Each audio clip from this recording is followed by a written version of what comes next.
ontem o presidente Lula anunciou aí Belém como a candidata do Brasil, né, a sediar a Conferência das Nações Unidas sobre as Mudanças Climáticas em 2025.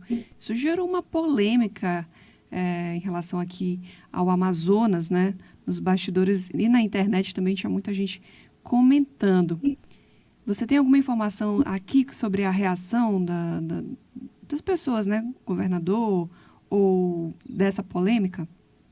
Eu acho que a gente tem que ir para além do que a gente viu, a manifestação dessa disputa que tem entre o Amazonas e o Pará. As pessoas às vezes vão se ressentindo e falando também alguns dados deslocados da realidade. A gente vem tratando disso há algum tempo, você e o Rafael também, aqui na nossa coluna de política, sobre esse protagonismo que a gente vem observando do governador do Pará, o Helder Barbalho, nas articulações políticas e também nas pautas ambientais, embora não seja exatamente o perfil do histórico político dele, mas ele viu de forma antecipada e conseguiu dar uns passos à frente. Ontem mesmo nós tratávamos a esse respeito. Portanto, essa indicação do presidente Lula para que Belém seja sede em 2025 da COP30 não nos surpreende. Acho que não surpreendeu vocês, porque a gente compreendeu diante de um tempo anterior essas movimentações do Helder Barbalho. E há também por parte do governador Wilson Lima movimentações que o distanciaram dessa possibilidade de ser visto pelo governo Lula como um representante de destaque na região norte em relação às questões que ele colocou como prioridade no governo dele. A gente trouxe várias declarações, tanto do Lula quanto de outros ministros, o ministro das Relações Institucionais, ministro da Justiça, Geraldo Alckmin, Marina Silva, o ministro-chefe da Casa Civil, todos tratando a questão ambiental como transversal e prioridade no governo Lula. Você lembra da foto de posse, quando ele tira a foto com todos os ministros? Quem são as ministras que estão exatamente do lado direito e esquerdo do Lula, mais próximas a ele? Marina Silva e Sônia Guajajara, que são nomes reconhecidos e respeitados no mundo inteiro. De muito tempo, esta pauta ambiental ela é uma pauta internacional e é a pauta por onde os países, né, a imprensa internacional cobriu a eleição. Veja, é esse o enquadramento. O Helder Barbalho conseguiu observar isso. O governador Wilson Lima não pode dizer que não conseguiu observar, afinal de contas ele é um jornalista, mas fez ações completamente contrárias a todo este enquadramento. Então isso para a gente não é uma surpresa. A gente também tem aí duas questões de bastidores. Você tem um vídeo, não sei se vocês têm dois vídeos aí, um do Helder Barbalho no dia da posse e um do governador Wilson Lima durante a campanha. Vamos lá, a gente vai colocar agora no ar, na nossa live, o Thiago Pantoja vai jogar no ar o vídeo de um bastidor, numa recepção em Brasília, né, Rosiane? Helder Barbalho aparece em uma imagem conversando ali, num clima muito, muito amistoso, né, com o vice-presidente da República, Geraldo Alckmin, e também com a primeira-dama, com a Janja. Aparece agora, nesse momento, na nossa live no YouTube, quem está acompanhando, e é aperto de mão, sorrisos, conversas, nessa recepção lá em Brasília. A imagem é esta que está na nossa live nesse momento. Vamos lá, Rose, pode falar. Isso, olha, você vê que durante essa imagem, explicando a imagem, esse vídeo fui eu que fiz, de uma forma bem amadora, lá no Itamaraty, naquela recepção da noite, que eles fizeram para os convidados da posse, né, para os representantes dos países que vieram prestigiar a posse do presidente Lula.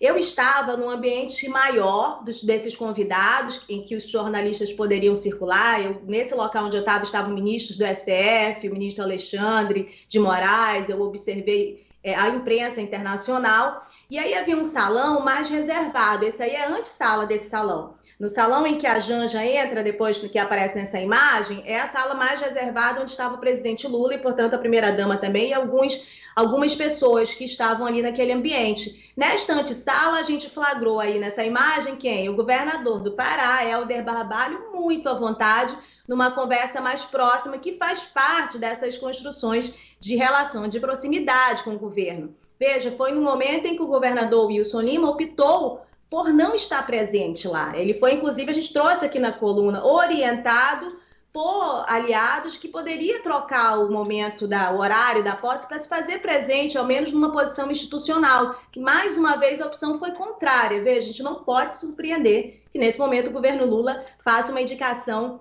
diferente. Para além disso, Rafael, veja como há essa habilidade da questão da inteligência política por parte do Helder Barbalho. Ele não foi no primeiro turno, especialmente, aliás, ele ganhou com uma votação expressiva no primeiro turno, alguém que fez uma opção de declaração em palanque de esquerda. Ele não fez essa opção lá, ele era visto como alguém de cima do muro. Ele, aliás, recebeu vários presidenciáveis ali na composição dele.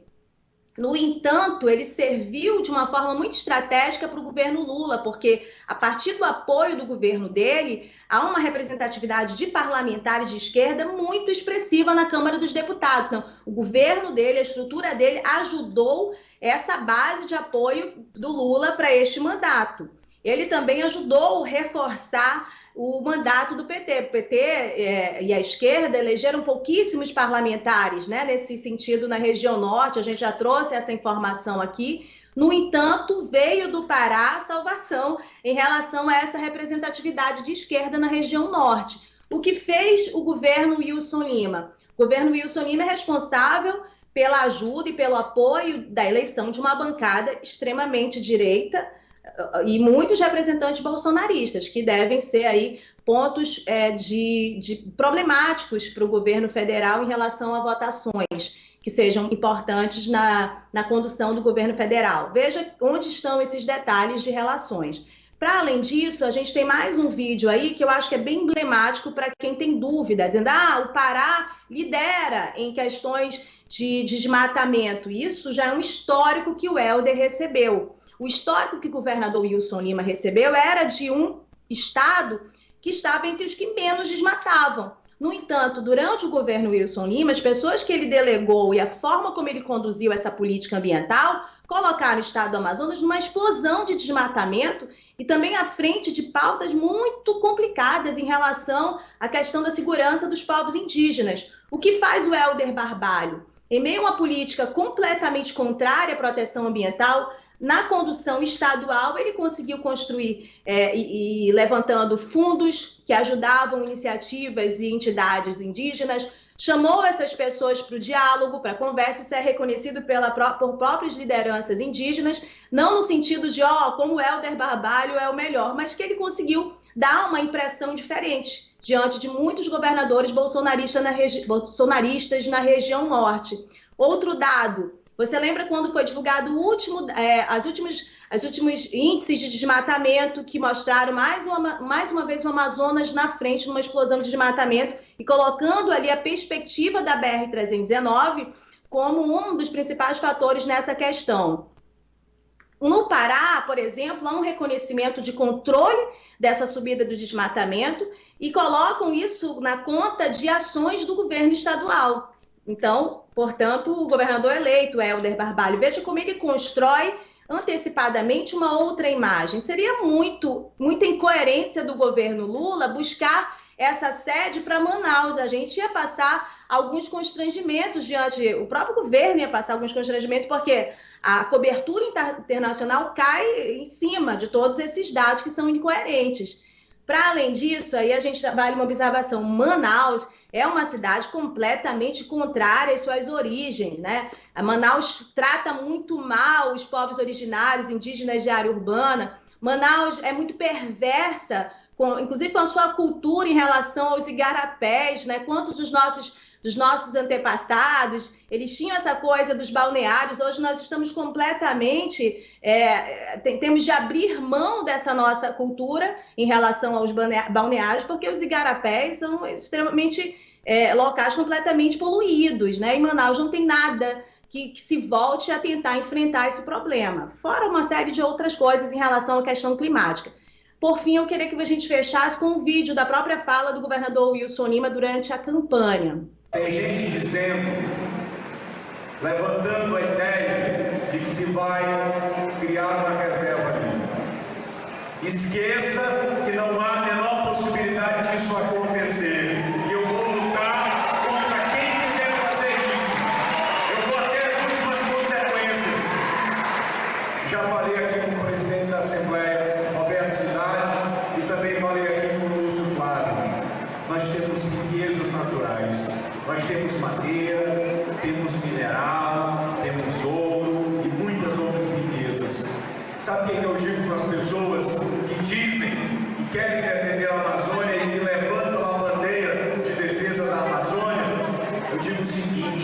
Meu amigo, antes de falar de defesa da Amazônia e da floresta, primeiro tem que defender o povo que mora lá. Como é que a gente defende e protege o povo que mora em Manicoré? Dando oportunidade desse povo trabalhar, dando oportunidade de explorar de forma sustentável, claro, os recursos naturais, porque as riquezas que nós temos têm que ser revestidas em forma de benefício para a nossa população, porque não faz sentido você deixar uma árvore em pé se o nosso povo estiver passando fome. Não adianta o recurso mineral estar lá debaixo da terra se o nosso povo está passando fome. Então não me venha com discurso de criação de reserva, de proteção de floresta. Muito bem, Rosiane. Está aí então o áudio que você pediu do governador Wilson Lima para a gente exemplificar o que você falou agora, né?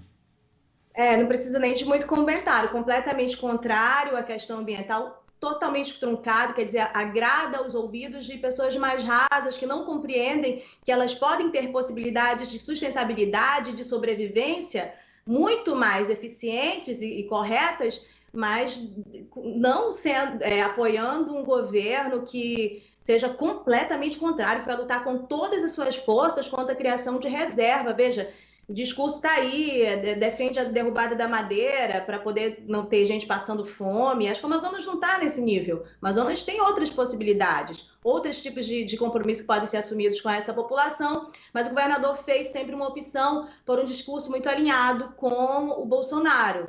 Então, agora não dá, né, para plantar feijão e pedir para colher abacaxi. Não dá.